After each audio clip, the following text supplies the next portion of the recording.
Soy la primera astrónoma entre hombres y mujeres en la historia del Perú.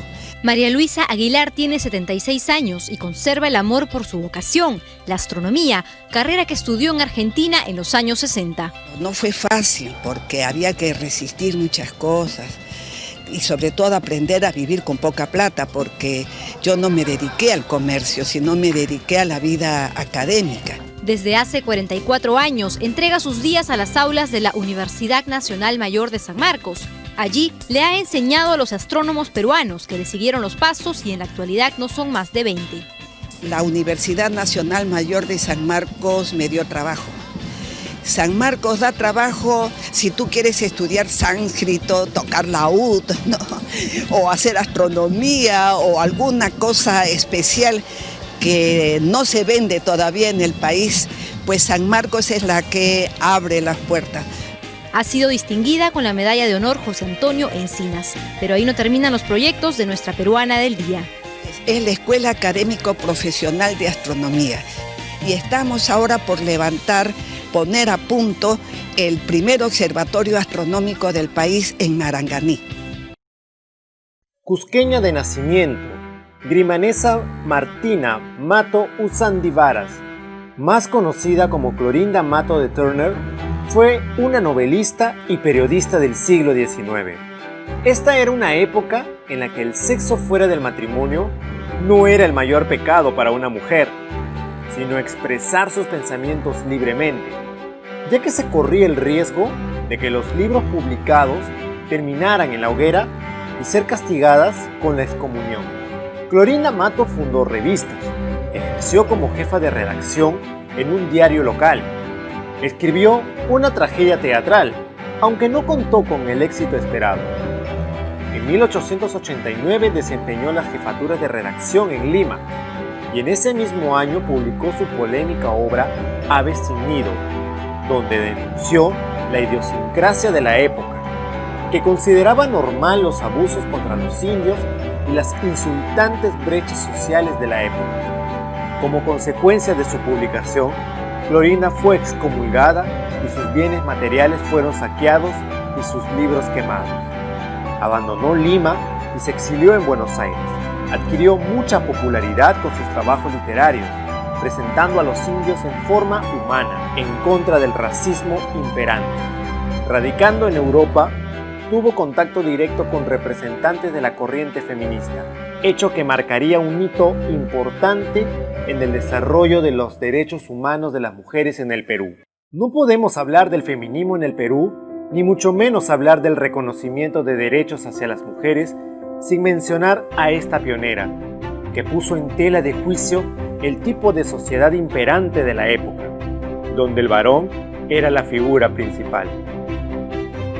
María Jesús Alvarado nació en Chincha, un año antes de la guerra con Chile, en 1878.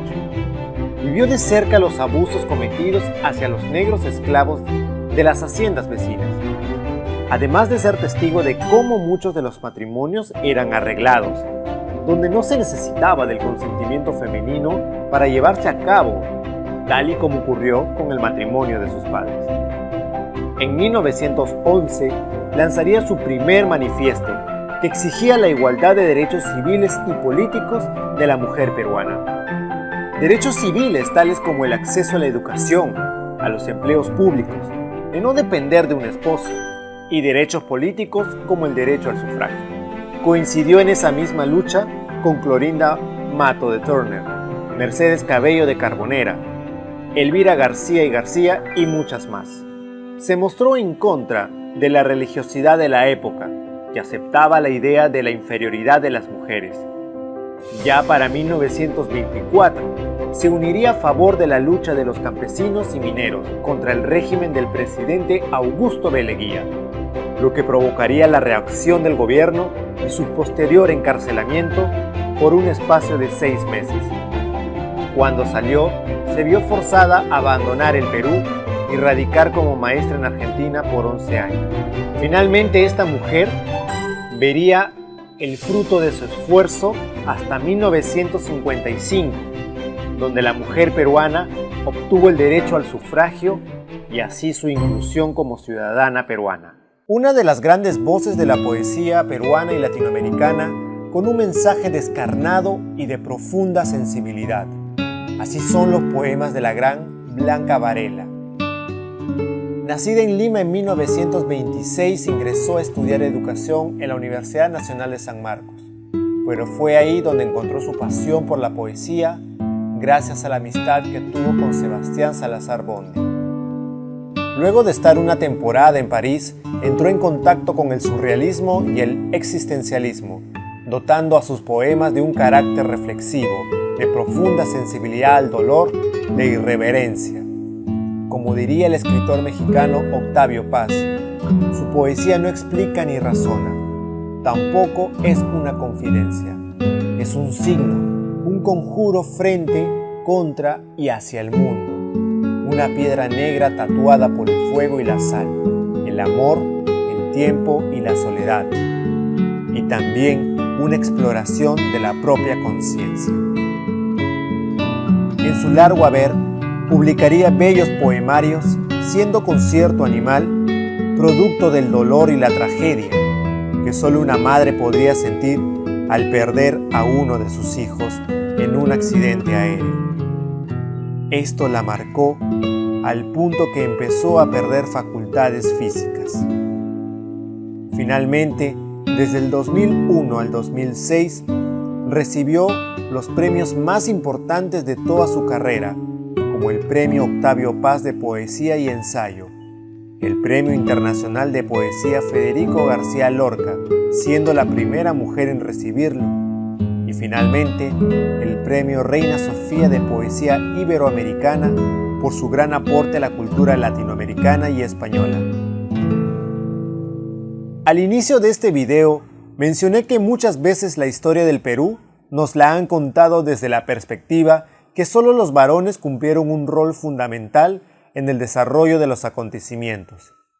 Y más aún, durante una época en la que la naciente República Peruana luchaba por expulsar la última resistencia española en la sierra. Una mujer destacó por su ejemplar sacrificio en pro de la libertad. Este fue el caso de María Parado de Bellido. Era el año 1820. Las tropas del general argentino José de San Martín habían desembarcado en costas peruanas y su general, Álvarez de Arenales, recibió la misión de llamar a las armas a la población andina contra el ejército español. A ese llamado respondió el esposo de María, Mariano, y sus hijos como correos de las montoneras. Ellos tenían la misión de dar cuenta a los ejércitos patriotas de los movimientos realistas. En la ciudad de Huamanga, Ayacucho, se suscitó una revuelta organizada por las montoneras, donde uno de los hijos de María fue capturado y fusilado. Este desgarrador hecho la empujó a unirse a las labores de espionaje, pero como era analfabeta, solo dictaba las cartas dirigidas a su esposo y firmada con su segundo nombre, Andrea. Gracias a esta labor, lograron evacuar al poblado de Quilcamachay, pero esta suerte no duraría mucho tiempo.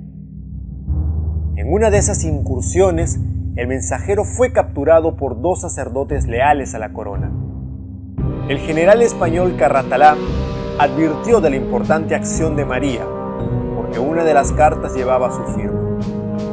Bajo pena de muerte y amenazada con ser quemada su casa, María fue presionada a delatar a sus compatriotas. Ante su tenaz negativa, fue condenada a morir y luego de ser terriblemente torturada, le dictaron sentencia en la plaza de Huamanga, siendo sus últimas palabras: "No estoy aquí para informar a ustedes, sino para sacrificarme por la causa de la libertad". Finalmente, arrodillándose y con la mirada puesta en el cielo, fue ejecutada.